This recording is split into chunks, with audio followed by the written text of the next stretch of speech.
What's up, y'all? How y'all doing? It is better to be single than to be in a toxic relationship. I repeat, it is far more better to be single and happy than to be miserable in a toxic relationship because your emotional health and mental health are way more important than being with an individual who does not have your best interest at hand and, quite frankly, doesn't care about you and is against you 100%. A lot of people settle for these toxic relationships and stay in them. They know that it's not working out. They know that the person that they are with is not good for them. They know that they're not good for the person. This person that they're with is toxic. They treat them like trash, make them feel low about themselves. They cheat on them. They use and abuse them and do all sorts of negative things to them. And yet, people tolerate and stay in these situations because they're afraid to be alone. I don't know about y'all, but it's far better to be alone than to be in a toxic situation to where you're being treated badly, to where you're not being treated right. Most people who stay in those situations have low self esteem, they do not love themselves, and they're afraid to be alone. They're afraid that they will not find another person that is better than the one that they are with because to them, they feel like the toxic person that they are with is the only person that they have, the only person that was there for them. And people who think like that have a scarcity mindset when it comes to love. The real question is, why do people think like this? Why do people believe that the toxic person that they are with is the only person that is meant to be with them and that they're supposed to be together for longer periods of time when in actuality they were never supposed to be in your life. They're not supposed to be together. They should not even be around you. They shouldn't even be in your presence. So I don't understand why people think that their toxic individual that they're with is their person when clearly they're not. Why do people have such a scarcity mindset when it comes to love? There is like billions of people on this planet. There's billions of other individuals out there that are going to love and treat you right and make you feel good about yourself and uplift you in every possible way.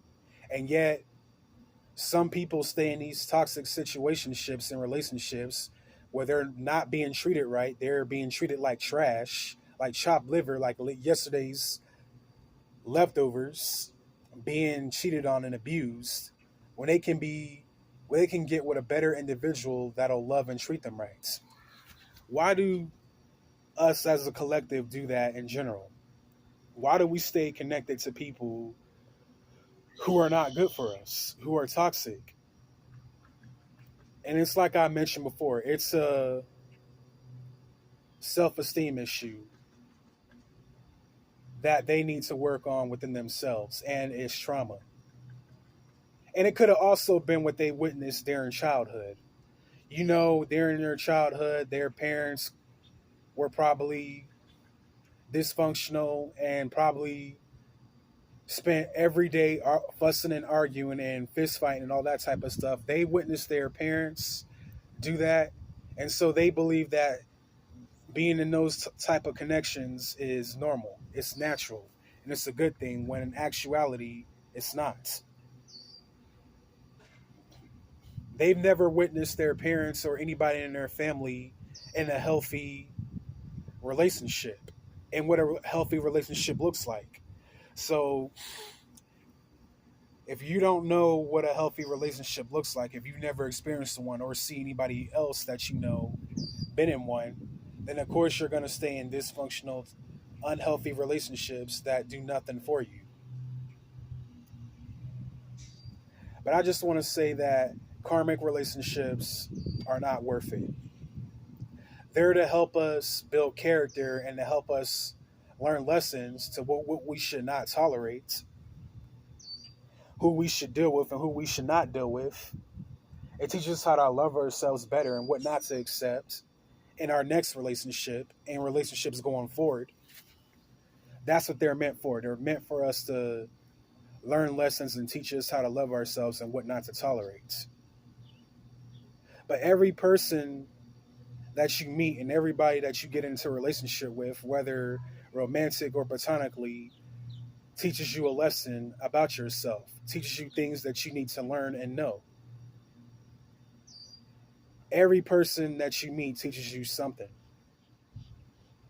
Whether they are a blessing or a lesson, they teach you something that you need to learn about yourself, what to tolerate and what not to tolerate, how to act and how not to act, how to treat your partner and how you should not treat your partner.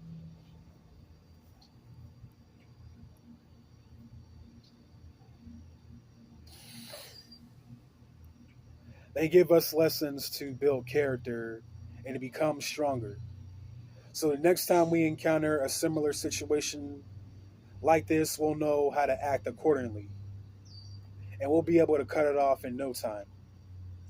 But yeah, it is far better to be single than to be in a toxic relationship. I do not like toxic relationships. I do not like toxicity. I do not like drama and conflict. It's draining. It's bad for my mental health, my emotional health, and just all around health in general. It's not good at all. And I'm not just talking about myself. It's also bad. It's bad for everybody. Toxic and karmic relationships are not healthy for anybody. And I don't recommend those type of relationships. Some people love those type of connections because they are toxic themselves. They thrive in karmic and toxic situationships because they love drama, they love conflict. Narcissists love these type of relationships, but healthy, sane people who have good hearts and are good in general do not like these type of relationships or connections. There are a lot of good people who are suffering and struggling in toxic relationships right now. It's because they don't know their worth and they are afraid to be alone. But as soon as if they were to wake up and realize their true worth and to love themselves, they'd be out of that situation in no time. They would not even tolerate the disrespect, the drama, and the conflict that the toxic relationships bring them. They would not even tolerate a person or individual who will not treat them with, with the utmost respect or love. Almost time for another retwist. I'll get it done soon. But yeah, man, I'd rather be happy and single than to be miserable in a toxic connection that is not doing me any good. And nowadays, most relationships are karmic and toxic. Not all of them. There are some healthy, thriving relationships and marriages that are out there. And the ones that are in healthy relationships and are doing well in their marriages, I congratulate you. And I wish you all nothing but the best. I'm happy for you guys. If you're in a happy, thriving relationship, I'm wishing you the utmost best. And I hope that y'all continue to thrive in your relationship and your union. But relationships nowadays, because of social media and the dating apps, have become even more toxic. I mean, this has been going on for decades, the cheating, the lying, and the abuse. But because of the dating apps and social media, it's made it easier for people to cheat. Because they have all types of options that they can have. While they're in a committed relationship, they have other people on the side that they can communicate with, which is why the divorce rates and are so high and relationships aren't doing well nowadays. Will it ever get better? I would like to hope and pray so that it gets better, but the way things are going right now is like I don't know what to say. But yeah, I'd rather be happy and free and single than to be miserable, restricted, and unhappy in a toxic relationship. Majority of people who are healthy minded and have a good heart think this way. They love themselves and will not tolerate anything less than what they deserve. Well, I hope you enjoyed this video. If you like this video, please comment down below and tell me what you thought about it. Love yourself. Realize your worth, because you're worth way more than what you experience. I'll catch you guys in the next video. Y'all have a good one. Peace out.